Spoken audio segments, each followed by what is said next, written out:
Hi everyone, I welcome you to my channel. This is Powerlearn Science and Maths TV. If you are new here, this is Powerlearn Science and Maths TV. If you are fond of science and maths related stuff, then this is the right channel for you. So I'll be glad if you subscribe to this channel. Now in this video, we are to find a range of values of x in the inequality absolute of x squared plus x minus 7 less than 5. As a culture on this channel, what I want you to do is to pause the video and try your hands on that, after which you can compare your solution to that of mine. So let's get right into it.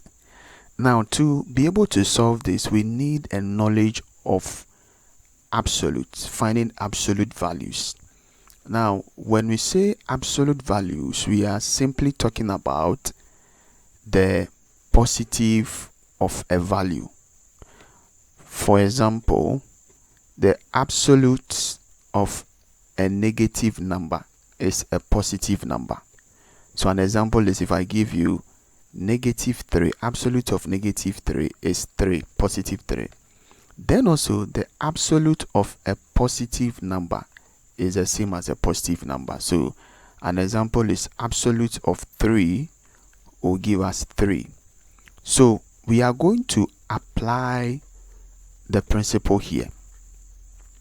Now, going by this principle, it means that anytime there is either a value or an expression in the absolute sign, it means that if you want to remove the absolute sign, then it means that what you have in the absolute must either be positive or negative. Over here, you could realize that we removed the absolute sign and it became positive. Then also over here, we removed the absolute sign and also became positive. All right. So what this means is that to be able to solve this, the first thing to do is to remove the absolute sign, because without that you can't solve this. Without removing it, you can't solve the inequality.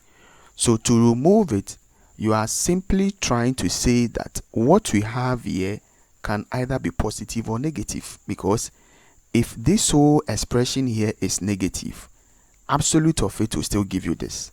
And if this whole thing here is positive, absolute of that will still give you that. So it means that our x squared plus x minus 7 can either be positive, that will be positive x squared plus x minus 7, or our x squared plus x minus 7. Anyway, let me put this in the absolute. All right. So absolute of this could also mean that what you have here is what you have inside the absolute is negative. So negative into bracket x squared plus x minus 7. So going by these two, I'm just going to substitute the absolute sign with these two expressions. So I can say that we are going to have two inequalities. So the first one is x squared plus x minus 7 should be less than 5, or negative into bracket x squared plus x minus 7 should also be less than 5. Now in the second inequality, I'm going to remove the negative by dividing both sides by -1. So if you do that, you are going to have x squared plus x minus 7. Now because I'm dividing both sides by -1, what is going to happen is that the sign will change, all right, to become greater than, and the negative will also affect the 5. So that will be greater than -5. So what we are going to do is that let's try and emerge these two. All right. So emerging these two will give us the question. All right. So emerging these two, we are simply trying to say that x squared plus x minus 7 is greater than negative 5. Sorry, is greater than negative 5 but less than, so this is less than 5. So that is what it means. Greater than negative 5 but less than 5. So the next thing we are going to do is we are going to solve these two different inequalities separately. Then we'll merge their solutions. So if I pick the first one, we have x squared plus x minus 7 is less than 5. So because this is quadratic, the right hand side must be 0. So we have x squared plus x minus 7 minus 5 should be less than 0. And in this case, we are looking for two values.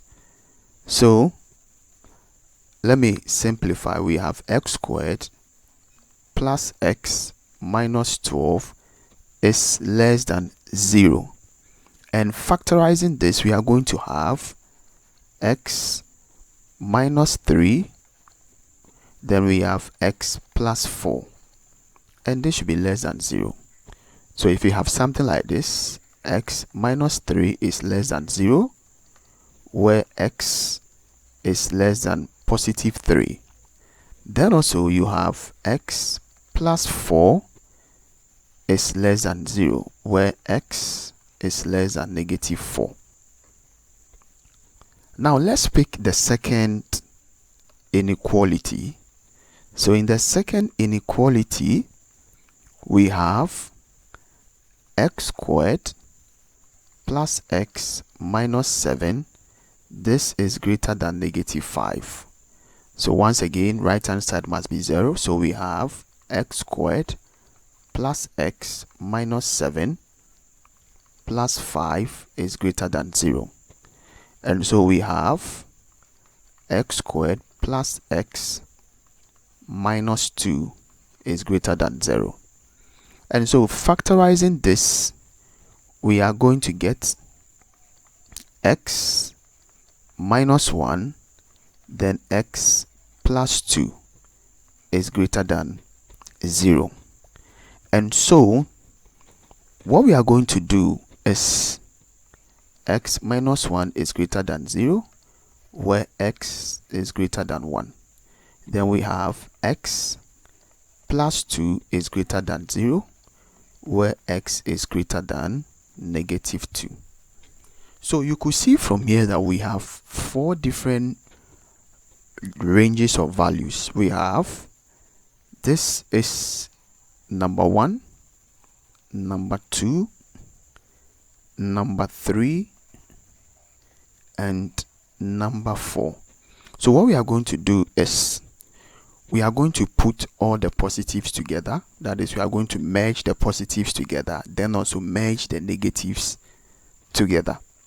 So to do that, we have